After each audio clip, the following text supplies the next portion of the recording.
So dito po sa channel natin, as much as possible ay sinusubukan po nating maging patas. Kapag merong magandang ginawa, yung pong panig ng tape, ay pinupuri din po natin. Okay?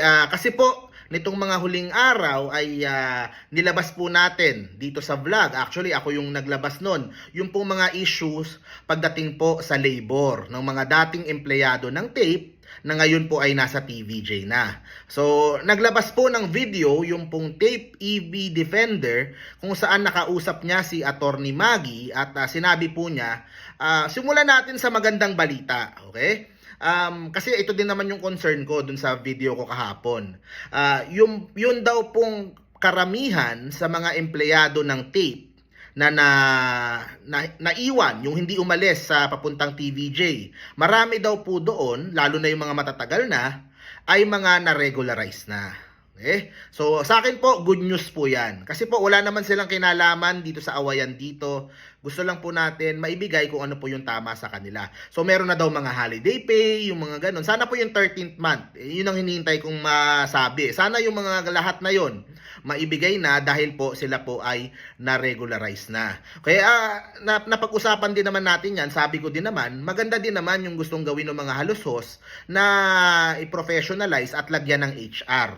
At dahil po sa update nila na yon, nalaman po natin na tinupad naman ng mga halusos doon po sa mga empleyado na magkaroon na ma-regularize at magkaroon ng mga benepisyo na hindi nabigay sa kanila dati.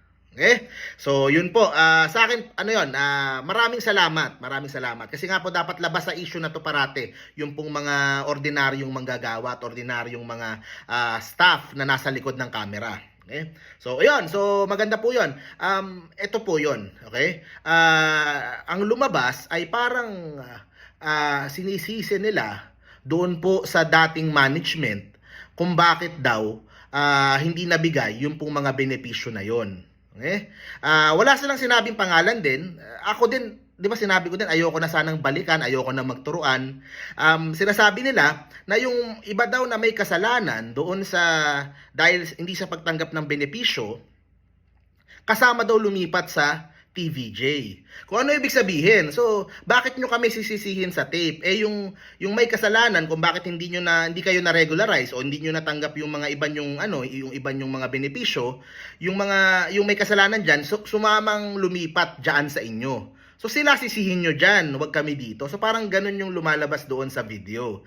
Okay, so ito kasi pagkakaalam ko guys, di ba? Pagdating po sa mga sahod, sa mga benepisyo, dalawang departamento ang pinaka-responsable po dyan.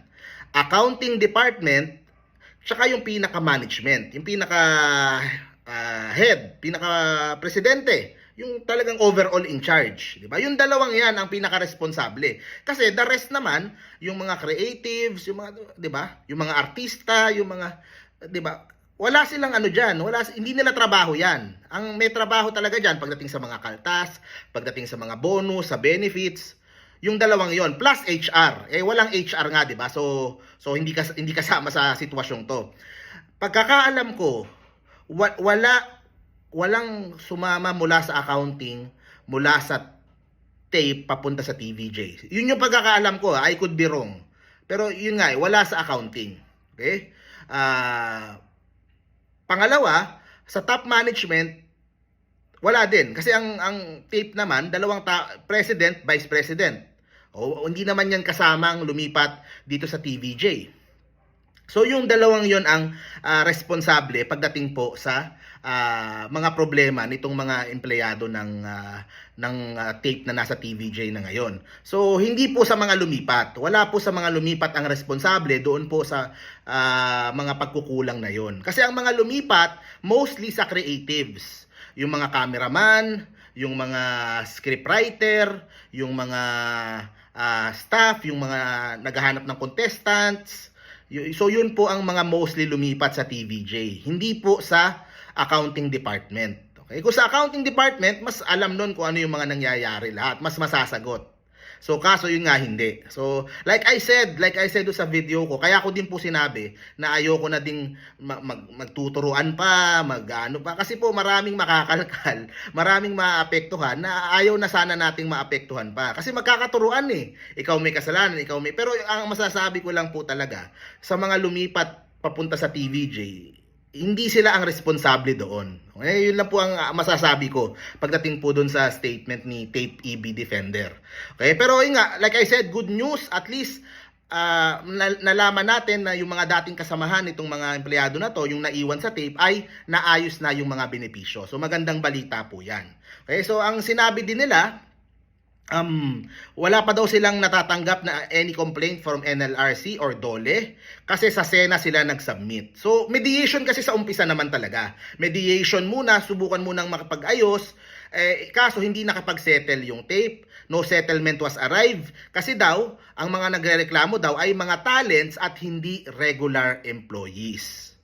Okay, yun yung statement nila. Mga talents yan, hindi, pero doon nga ang problema guys, kasi ang tawag nila dito sa mga empleyadong nagrereklamo ay mga talent, pero hindi naman kasi sila talent, in a sense na talent na sila Alan Kay, sila Wally, sila Raisa, yun yung mga talent sa opinion ko. Sila dapat yung talent kasi sila yung mas malaki yung nakukuwang sahod, na sila yung mas, di ba, yun yung talent, mga independent contractors yan, anytime pwedeng, ito po ay mga araw-araw pumapasok, mga behind the camera.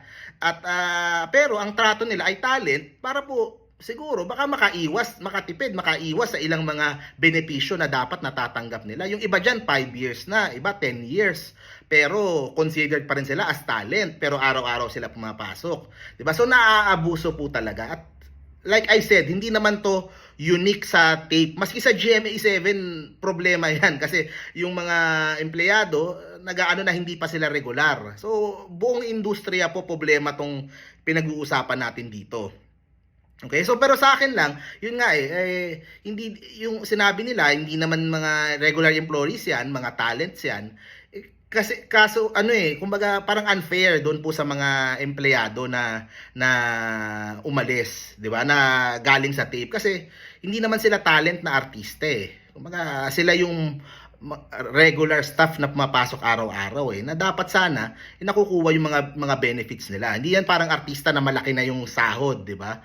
So sana po maibigay. And the thing is, kahit na naiayos na ngayon, kaya maraming salamat na iayos na ngayon, it doesn't mean na TY na lang yung pong kulang dito sa mga empleyado na to. Kahit po umalis sila, kahit nag-resign sila, 'di ba? It doesn't mean na TY na lang lahat po nung kulang, yung mga back pay nila.